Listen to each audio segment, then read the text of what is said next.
Hi everyone, welcome to Outgrow's Market of the Month. I'm your host, Dr. Saksham Sharda. I'm the creative director at outgrow.co. And for this month, we're going to interview Jeff Bullas, who is the CEO at jeffbullas.com. Thank you for joining us, Jeff. It's an absolute pleasure. So, Jeff, we're going to start with a rapid fire round just to break the ice. You get 3 passes. In case you don't want to answer the question, you can just say pass. But try to keep your answers to 1 word or 1 sentence only, okay? Okay, all right, the first one. How long does it take you to get ready in the mornings? As long as it takes. Most embarrassing moment of your life?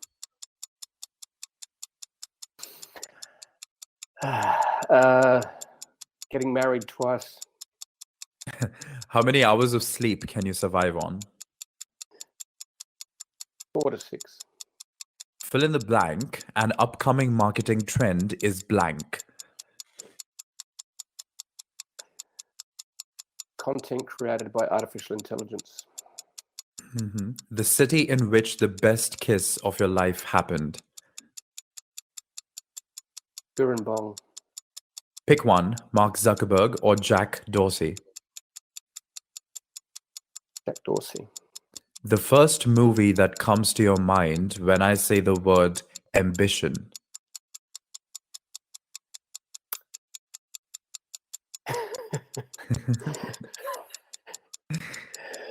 Steve Jobs movie. Yeah. When did you last cry and why? More moist than crying. My children. Okay. The biggest mistake of your career? Not starting soon enough. Okay. I was just like, for that pause, I thought you were going to say my children once again, but no. How do you relax? Meditate, cycle, and read. Okay. How many cups of coffee do you drink per day? 5. A habit of yours that you hate? Picking my nose. Sucks it's a video interview, but okay. The most valuable skill you've learned in life?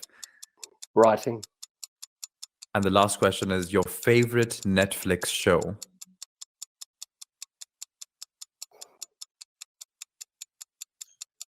I'm trying to divide between Netflix and whatever. Netflix show. Right. This is going to require a bit of editing. Yeah. Oh, no, we're just going to let this play because this is a rapid fire round and you made a mistake. I know. Netflix show. Or you can just name any show. It's okay. Netflix show. White Collar. Okay. I'm not even sure if it's a Netflix show or not, but I'll accept that answer. It's not actually. It's Amazon Prime, actually. Well, that was the end of the rapid fire round. You scored 9 on 10 because you really did bust up the whole Netflix show thing, but that's okay. You win a car. Just kidding, you don't. But yes, yeah. Can't all go right, anywhere so at the moment. Yeah. All right, so let's go on to the bigger questions. The first one is, so tell us one unique thing about social media in 2009 when you just started building jeffbullas.com, and how has that changed now over the years? Social media in 2009 was without filters. It was just raw, and it was like the Wild West. It was beautiful because you could connect with your tribe and build them organically. Today, the new media moguls, and that includes Mark Zuckerberg, and also includes Twitter and others, have decided they want to filter you and put algorithms around what they deem to be important for you. So we have now gone from raw, unfiltered social media to filtered algorithmic social media that is filtered by the platforms. And And the algorithms extend way beyond social media. They extend to emails, what appears in your inbox, what goes to spam. It extends to what is seen in your Amazon filters. It's what's seen in your Spotify. It's what's seen in your Netflix. So you are being filtered by the robots, and it even stops you placing advertising on Google or Facebook because the algorithms and the robots are determining what is approved and what isn't, with hardly human insight. And we all know the challenge with that is that because everything is done at enormous global scale, so humans intervening in filtering is essentially impossible. But I think we're at the start of a real challenge where AI is also at its raw stage, where it's a blunt force instrument that is determining what you see and what you don't see, what you read and what you don't read, also what you can and can't do. And that is a real challenge. So the difference in one sentence is we started with raw, unfiltered social media where you can connect with your tribe organically. We've moved to pay to play, algorithms determining who sees you and who doesn't see you. And this is something that the American government has been taking on, because having two political parties means that whatever side social media is on is immediately a problem for the other political party. And I think one of the chair of the committee made the point that social media had two options: either to go and try to be a phone like when you're calling someone, right? It's not getting filtered, right? So you either just become a communications platform that is completely unmonitored, or you take the other thing where you're filtering stuff, but who decides what is to be filtered and what's not? And as you're saying, when robots take over, then at some point we kind of lose track of the system. Yep. And the other challenge, I think, is that the algorithms are also giving attention to what provides more traffic and attention. Essentially, that challenge is that drama and negativity rises to the top. In other words, the garbage rises to the top, not the good stuff. And that, I think, is another problem that we have with the algorithms. And we also, the challenge is that the filters are also keeping us within bubbles rather than allowing us to actually discover things that will challenge our perception of the world and our templates and our way of thinking. So what happens is we're just being more filtered into more and more intense small bubbles, and that's a challenge globally. And how do you think it's affecting companies in particular? Because I know a couple of years ago, Facebook already said they're going to restrict company feeds from showing in people's normal feeds. Because I think I've seen much less company normal posts, but sponsored posts I've seen, but not like normal posts that they post. Yeah, so that's the thing, is that they're filtering out anything organic. They're actually promoting anything that makes money. So the platforms have become more about making money for the media moguls than about providing. And that's what they've got to do once. And, so the big change with Facebook happened after they went public, because then they were beholden to the shareholders. And it's like, how are you making money? And guess what? So what was fabulous from 2009 to 2013, that 14, was we had 5 years of pure, really global social media tribes collecting and sharing with no filters, with no censorship, effectively. And as we had the corporatization of social media, as they become public companies, the issue became that it's all about making money. So social media started with, I wouldn't say the right intentions, because essentially it was like Facebook was about voting on who was the best looking girl, okay, on campus, right? Yeah. It was a little bit of a dating site in one sense, very non-PC, but that's, any technology is used for good or for evil, and that's the challenge we're facing today, is that the power of the platforms is revealing itself. And it's I think that these platforms, by their actions, are almost begging to be begging to be rules made for them. And we've seen the abuse of privacy. We've seen the EU bring in rules for that. So yeah, there's a lot going on. So 2009 versus 2021, it's huge difference.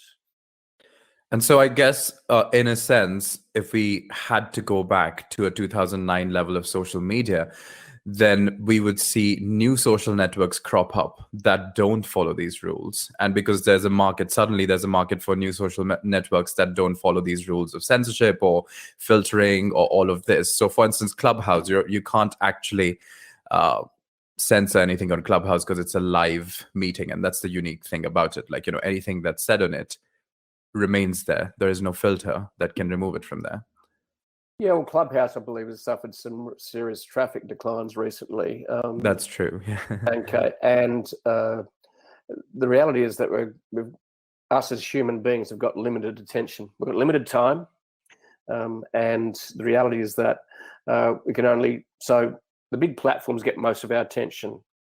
Snapchat suffered, Facebook copied, Instagram copied, Clubhouse has risen. Twitter's stayed at much the same level of number of daily users. Twitter's moved more into providing a platform for political leaders and celebrities. Mm-hmm. We're in the middle. This is the organic development evolution of platforms. For anyone to break through that noise is going to be a challenge for anyone. So network effects essentially have given the bigger players more attention and the smaller players much harder to break through. And I think more government regulation is certainly going to creep in over the next decade to make sure that the bad actors don't take over the platforms because they get more attention, because that's what sells more traffic and clicks. Mm-hmm. And that's the challenge for the big platforms. They're about making money. I remember 10 years ago and saying I was so excited by social media because it democratized, publishing globally. We were able to get our voice out to the world, share our creations with the world. Guess what? It is almost impossible now to grow organically unless you're a celebrity and appear on mainstream TV as well as social media. And so the reality is that we have new gatekeepers. We used to have media moguls where you had to pay for attention, such as mass media. Today we have more other gatekeepers, and they're called the social media barons. Yeah.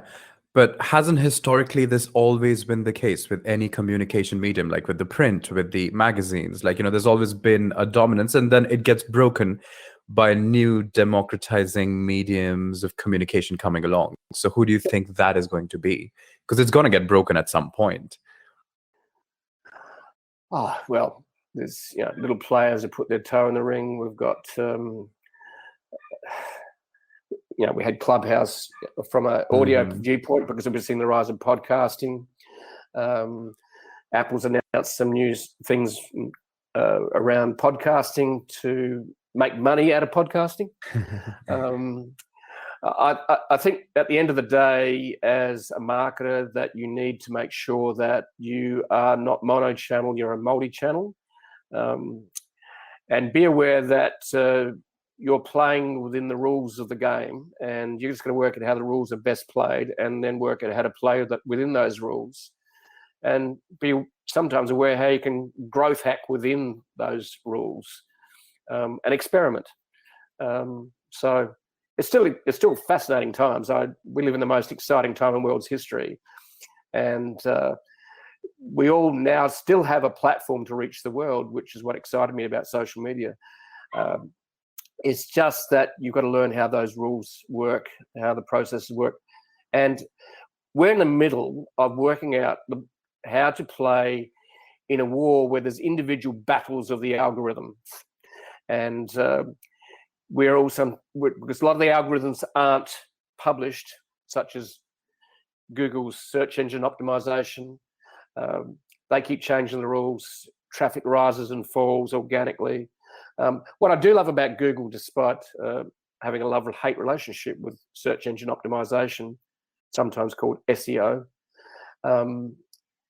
is that at least you can earn attention on Google by providing great quality content.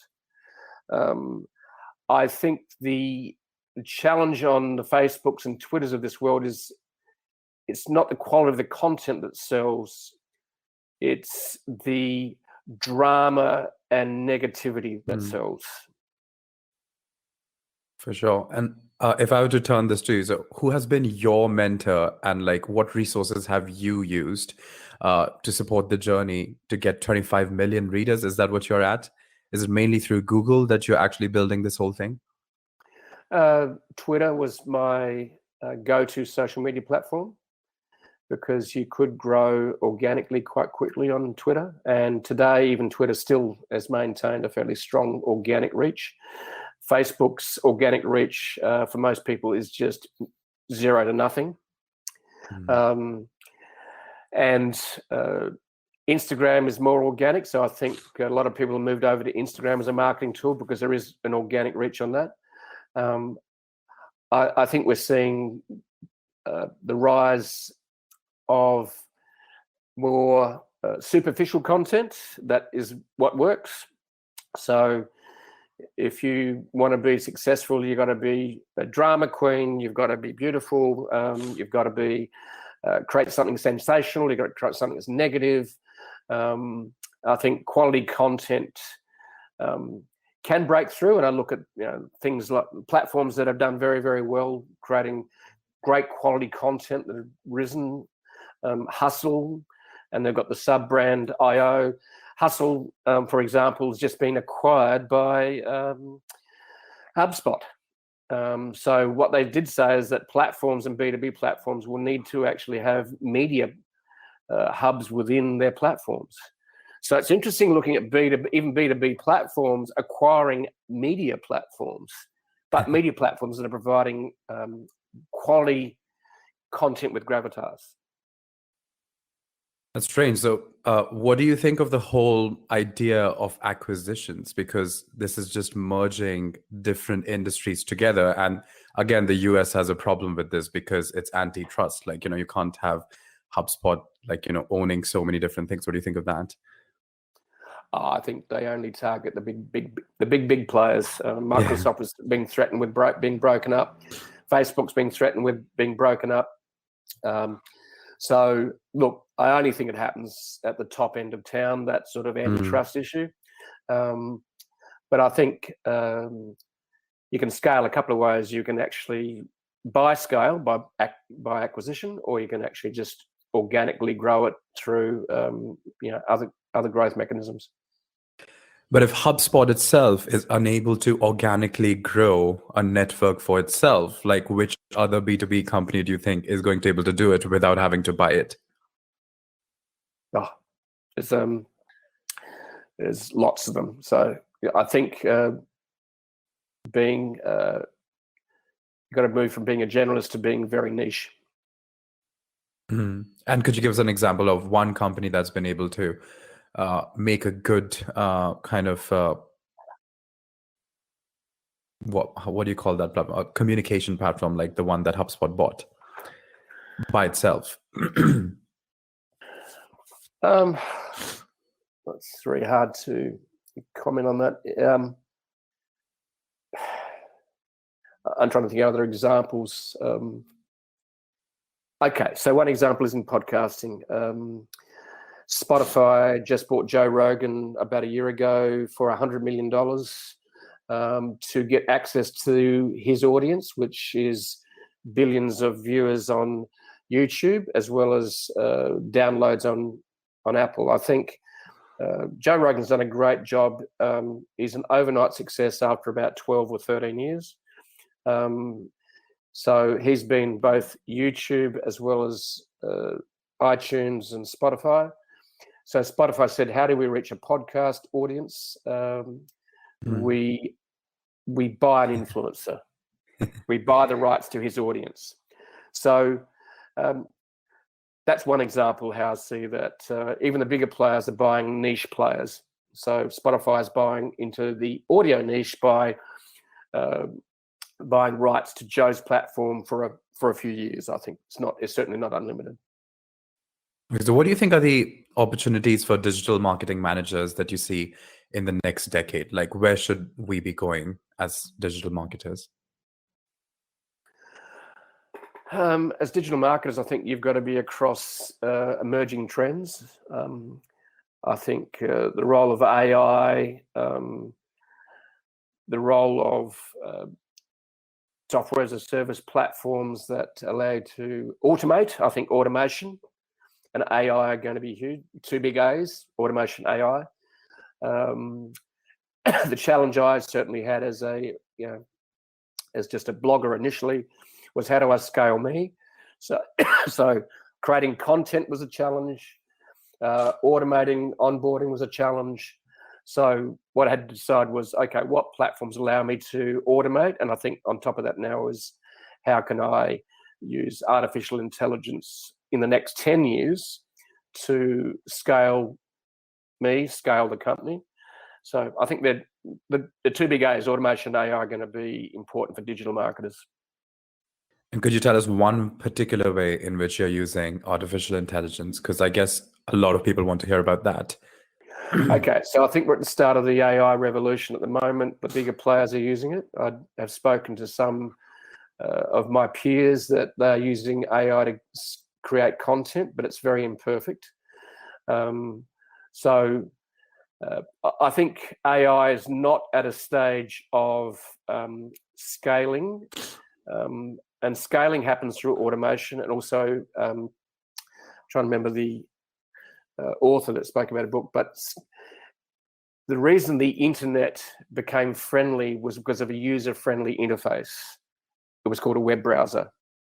Before that, the internet was just this raw, just information-based globally, but it didn't have a user-friendly interface. And I think until you give something a user-friendly interface to do it, then it's going to be difficult. At the moment, AI doesn't have a user-friendly interface just to create usable AI functions. And by when do you think this is going to happen? Like, how soon do we expect it to happen that a lot of companies are creating stuff through AI? And then how does Google or Twitter go about filtering this out? Because I suppose at some point they'll be like, we want more humans on our platform and less AI content. It's a hard one to pick because virtual reality has been predicted to be a breakthrough for about a decade. Facebook bought Oculus Rift.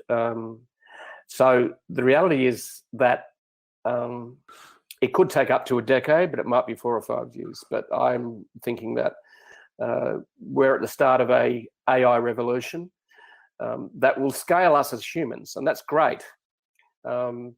But I think some of the premium content is going to be even the ability for people and filters to work out created by a human. So what's real and what's not. So maybe that's the filter. Okay. So tell us, like, during the COVID times, how did your business do? Did you have a huge skyrocketing of revenues and everything? And how do you plan to work on growth after COVID? Is there something new you want to employ, or is there going to be a change in strategy?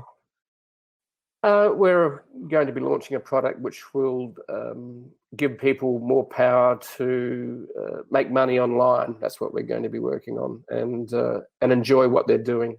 Without, I think one of the realities that people have discovered globally is that as having a career and working for an organisation, for most cases, especially traditional industries, is that you may love working for the company, but the company doesn't necessarily love you back. And so how do you take control of your own life and get a life of freedom that isn't constrained by the industrial corporate environment that a lot of us are brought up in? Get a good career, get it till you're 65, retire and die. I think the other part of it is like, okay, we have never had so many tools and ability to both be creators and share our creations with the world, whether it's an entrepreneur, whether it's an artist, whether it's a writer, whether it's just a photographer. We've never had so many low-cost tools to scale both creation and its distribution to get attention and to then monetize that. I think we are in a fantastic place and time where we can take as much control as we take control of our life, because life shows up as we're planning it. But I think we're at such an exciting time where imagination, anything is possible. And I do love Arthur C. Clarke's quote, which said, there is no difference between advanced technology and magic. That is so true. I was going to say, so tell us about some of the tools that you use in your daily life, like social media tools or any kind of marketing tools, but also daily tools that have got nothing to do with marketing. Tell us some tools that have made your life easier. Tools that we use in the organization, one that's made a huge difference is Trello, which is essentially a collaboration tool, which allows us to focus on projects rather than get lost in the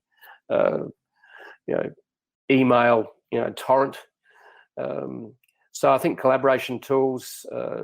The other tools that have been incredible for me over the last 12 months, we started a podcast, the Jeff Bullas Show, and what we did was we recorded that on Zoom, which allows us to both record audio as well as video, and then we can carve that up and create a YouTube channel as well as have an audio as well as create. So we create three types of media out of that. Number one is audio. Number two is video. Number three is text. So Zoom's been just such an easy to use platform that allows high quality audio, video to be created and then share it. So those two tools have just been really game changing. And so you guys are really turning towards podcasts now. Is this something you want to get into like a lot? Podcasting we've been doing for nearly 18 months now. Playing the long game in that. It's not as crowded as blogging, but it's a more complicated game. So you do require a lot of people to do it on their own, which is good on them. But I have a team, including editors for the video, editors for the audio. We have people that actually cut up the long form video into snippets, just like you guys do, I'm sure.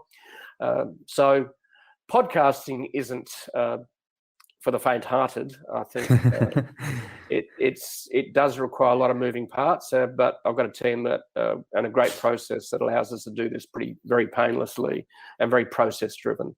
So, podcasting is not our main game. It's just part of the multimedia approach that we take.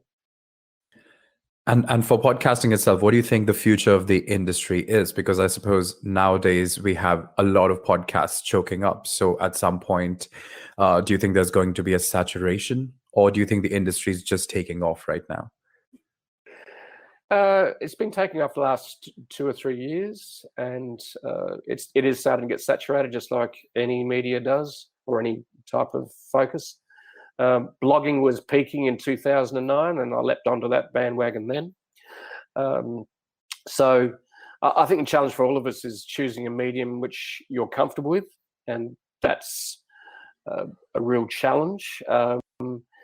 Because a lot of people say, well, you got to do this, this, this, and this, and going, well, I can't do everything unless you're a multimedia company. But I think there's some opportunities in different niches around the world.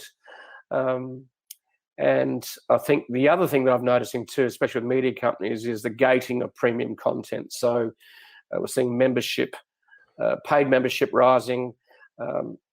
Used to have a freemium model where you just gave everything away for free, whereas now I think we're seeing the rise of free content, but premium content's being gated that allows the creators to make money and thrive. So last question then for you. What would you be doing now if not what you're doing? That was very complicated. What would you be doing if not this? As in your life? Yeah. I think I'd be writing, cycling, and traveling. I'd still be creating. But jeffbullas.com, which is my digital persona, is like a virtual extension of me. So jeffbullas.com is my virtual digital left arm, right arm, left brain, right brain. So for me, it's creating and sharing with the world, and then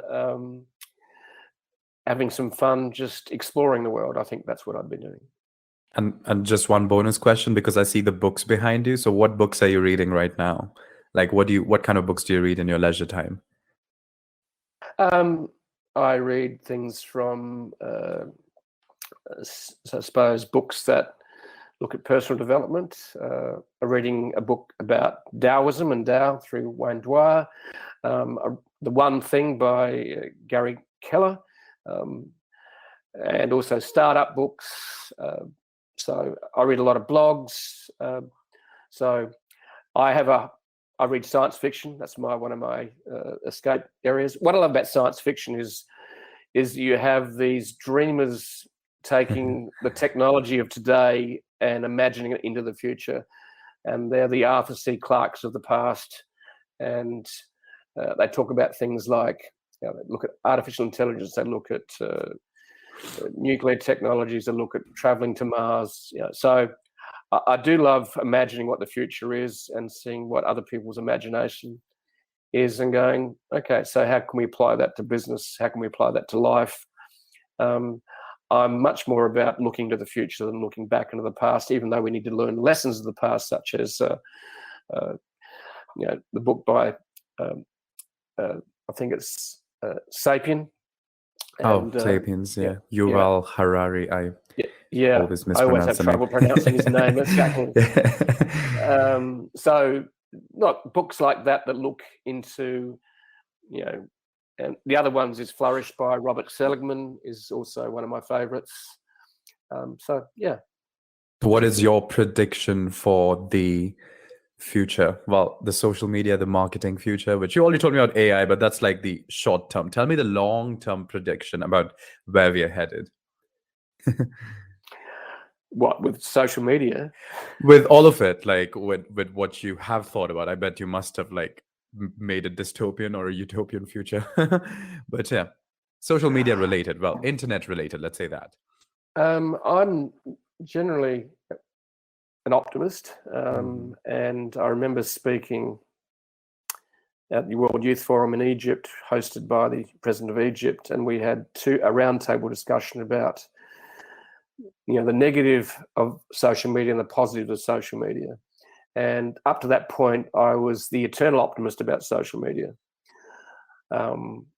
I think the future of social media is that there needs to be more regulation of it, because I think we've created allowed bad actors to take over the platforms in the name of the platforms being able to make money. And as we all know, that life is not all about making money. Some of the richest people in the world are some of the saddest people in the world. I think that we live in a very complicated world, but I think freedom comes from simplicity.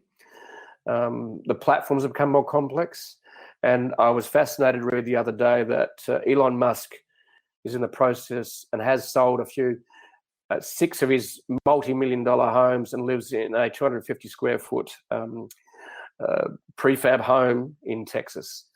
And someone asked him, why is he doing that? And he said, freedom. Because I think at the end of the day, if we make life too complex and all about acquiring and buying stuff, is that you don't own the stuff owns you. So I think as humans, we're battling with a world of complexity. And I think our challenge as humans is to keep it real and get back to simplicity and get back to what we really are as humans, rather than lose our souls to corporate greed and to how much do you need. So I think as humans we're battling with complexity, and I think the challenge for all of us is trying to move into simplicity. I think it's a battle all of us are having. Yeah, that was a very profound and concise answer. Well, that's the end of the interview. Thanks everyone for joining us for this month's episode of Outgrow's Market of the Month. That was Jeff Bullas, who is the CEO at jeffbullas.com. Thanks for joining us, Jeff. It's been an absolute pleasure. Check out their website for more details, and we'll see you again next month.